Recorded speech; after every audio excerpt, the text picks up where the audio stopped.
বিরিয়ানি বা fried rice নয়, এই পুজোতে তার থেকেও বেশি সুস্বাদু রেসিপি তৈরি করুন। চটজলদি তৈরি হবে, তাও ঘরে থাকা উপকরণ দিয়ে। অল্প খেলে মন ভরবে না, বেশি করে চেয়ে খাবেন। জানতে চাইলে ভিডিওটা স্কিপ না করে পুরোটা দেখবেন। ভালো লাগলে লাইক, শেয়ার, সাবস্ক্রাইব করবেন। নমস্কার, আমি মঞ্জুস কিচেনে আপনাদের সকলকে স্বাগতম। এই সুস্বাদু রেসিপিকে তৈরি করার জন্য চা খাবার কাপে 2 কাপ চাল নিয়েছি, ওজনে 250 গ্রাম হবে। এটা ভাঙা বাসমতি চাল, এর বদলে আপনি গোটা বাসমতি চালও নিতে পারেন বা যে কোনো সুগন্ধি চাল নিতে পারেন। যদি তাও না থাকে, পায়েস তৈরি করার গোবিন্দভোগ চালও নেওয়া যাবে। চালকে ধুয়ে নেবার জন্য দেব এর মধ্যে জল, আর হাত দিয়ে এইভাবে একটু ডলে ডলে ধুয়ে নেব। একে খুব একটা চটকে চটকে ধুতে যাবেন না, চালটা ভেঙে যাবে। এইভাবেই বেশ জল পাল্টে পাল্টে চালটাকে ধুয়ে নেব। দেখুন, চালটাকে বেশ 2-3 বার জল পাল্টে পাল্টে ধুয়ে নিয়েছি। আধ ঘন্টার মতো এইভাবে রেস্টে রেখে দেব। এইভাবেই চালকে ধুয়ে নিয়ে রেস্টে রেখে রান্না করলে খুব দ্রুত চালটা সেদ্ধ হয়ে যায়। নিয়েছি নুন হলুদ লাগানো চিংড়ি মাছ, ভালো করে কেটে ধুয়ে নেবার পর অল্প করে নুন হলুদ লাগিয়ে রেস্টে রেখে দিয়েছিলাম। এগুলো মাছে বরফ দেওয়া থাকে, নুন হলুদ লাগিয়ে রাখলে মাছগুলো তাড়াতাড়ি নষ্ট হবে না। একে ভেজে নেবার জন্য কড়াইকে মিডিয়াম ফ্লেমে গরম করে নিয়ে দেব 2 টেবিল স্পুন সয়াবিন অয়েল। তেলটা ধোঁয়া ওঠার মতো গরম হলে দেব মেরিনেট করা চিংড়ি মাছ। একে খুব বেশি ভাজবেন না, খেতে শক্ত লাগবে।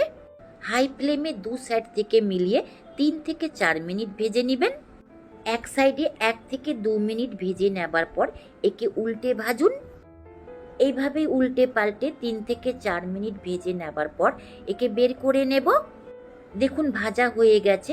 এতটাই চিংড়ি মাছকে ভেজে নিতে হবে, এর থেকে বেশি ভাজতে গেলে মাছগুলো খেতে শক্ত লাগবে। বের করে সাইডে রাখবো। সেই গরম কড়াইয়ে দেব সয়াবিন অয়েল। গরম তেলে দেব 2 শুকনো লঙ্কা, গোটা জিরা, গোটা গোলমরিচ, লবঙ্গ, এলাচ, দারচিনি, বড় এলাচ, জয়িত্রী, অল্প পরিমাণে শাহি জিরা। হালকা করে নেড়ে চেড়ে ভেজে নেব। দেব একটা বড় সাইজের কুচনো পেঁয়াজ আর 2 কুচনো কাঁচা লঙ্কা। আপনি এই পেঁয়াজকে স্লাইসে কেটে নিয়েও দিতে পারেন।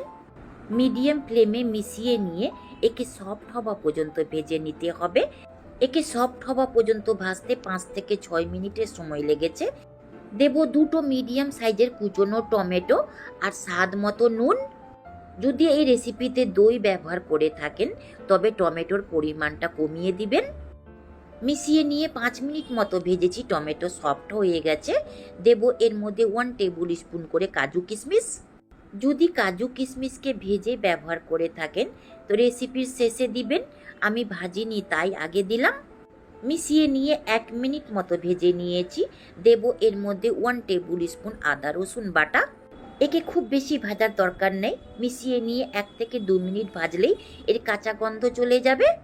দেব এর মধ্যে মশলা 1 টিস্পুন ধনে পাউডার, হাফ টিস্পুন লঙ্কা পাউডার, 1 টিস্পুন জিরা পাউডার, হাফ টিস্পুন হলুদ পাউডার, 1/4 টিস্পুন গোলমরিচ পাউডার। এই মশলাকে ভেজে নেবার জন্য দেব উষ্ণ গরম জল। নেড়ে চেড়ে মিশিয়ে নিয়ে এর কাঁচা গন্ধ যাওয়া পর্যন্ত ভেজে নিতে হবে, অর্থাৎ এই মশলাকে 50% মতো ভেজে নেব। দেখুন, অল্প পরিমাণে তেল ছাড়তে শুরু করে দিয়েছে। একে ভাজতে 5 থেকে 6 মিনিটের সময় লেগেছে। এই সময় দেব ভেজে নেওয়া চিংড়ি মাছ। যেহেতু চিংড়ি মাছকে তেলের মধ্যে পুরোপুরি ভাজিনি, তাই মশলার সাথে মিশিয়ে নিয়ে একে ভালো করে কষাতে হবে। লো মিডিয়াম ফ্লেমে কষাবো 5 থেকে 6 মিনিট পর্যন্ত। দেখুন, মশলা চিংড়ি মাছ ভালো করে কষানো হয়ে গেছে। এর মধ্যে দেব হাফ টিস্পুন গরম মশলা পাউডার আর 1 টিস্পুন ঘি। ঘিয়ের পরিমাণটা আপনি এর থেকে একটু বেশিও দিতে পারেন। মিশিয়ে নিয়ে আরও 3 থেকে 4 মিনিট কষিয়ে নেব, যেন মাছের মধ্যে একটুকু আঁশটা গন্ধ না থাকে। যদি আপনার ইচ্ছে হয় তো এই সময় চিংড়ি মাছকে বের করে নিতে পারেন, কিন্তু আমি বার করব না। এরই উপরে দেব ধুয়ে নেওয়া চাল। একে আমি 30 মিনিট রেস্টে রেখেছিলাম।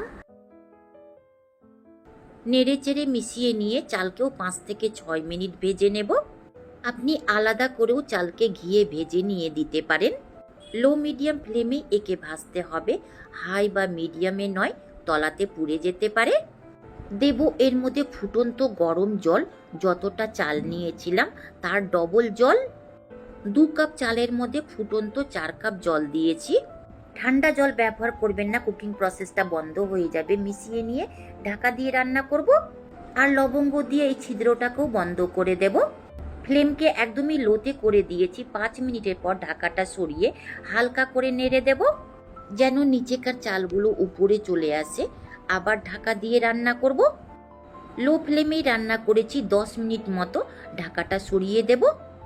দেব এর মধ্যে চিনি।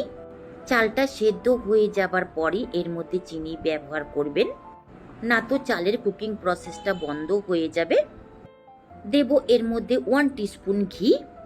নেড়ে চেড়ে মিশিয়ে দিতে হবে। ঘি আর চিনির সাথে যেন চালটা ভালো করে মিশে যেতে পারে। চিনি আর ঘি মেল্ট হতে সময় লাগবে না, গরম ভাপে মেল্ট হয়ে যাবে। এর ফ্লেভারটা চারিদিকে যাবার জন্য আবার একে ঢাকা দিয়ে রান্না করব। 5 থেকে 6 মিনিটের পর ঢাকাটা সরিয়ে দেব। একে লো ফ্লেমে রান্না করেছি। চালটা ভালো করে সেদ্ধ হয়েছে আর ঝরঝরেও হয়েছে। চিংড়ি মাছগুলো একটাও ভেঙে যায়নি। ওভেনকে অফ করে প্লেটিং করে নেব। তৈরি হয়ে গেল চিংড়ি পোলাও রেসিপি। দারুণ সুস্বাদু লোভনীয় রেসিপিকে পুজোর সময় রেস্টুরেন্টে খেতে যাচ্ছেন, এইভাবে বাড়িতে তৈরি করে খান। পেট পুড়ে সবাইকে নিয়ে একসাথে খেতে পারবেন। ওপর থেকে কুচনো ধনেপাতা দিয়ে সাজিয়ে দেব। এই একটা কাঁচা লঙ্কা দেওয়ার সময় ক্যামেরাকে অন করতে ভুলে গেছিলাম, তাই দেখাতে পারিনি। এই কাঁচা লঙ্কাগুলো প্রচুর ঝাল, আমি একটাই দিয়েছি। আপনি পরিমাণে একটু বেশি দিতে পারেন। প্রচুর লোভনীয় আর সুস্বাদু হয়েছে চিংড়ি পোলাও রেসিপি। এইভাবে একবার ট্রাই করে দেখতে পারেন। যদি ভালো লেগে থাকে লাইক, শেয়ার, সাবস্ক্রাইব করে পাশের বেলটাকেও বাজিয়ে দিবেন। আমি যখনই কোনো নতুন ভিডিও আপলোড করব তার নোটিফিকেশান আপনি পাবেন। শেষ পর্যন্ত দেখার জন্য অনেক অনেক ধন্যবাদ।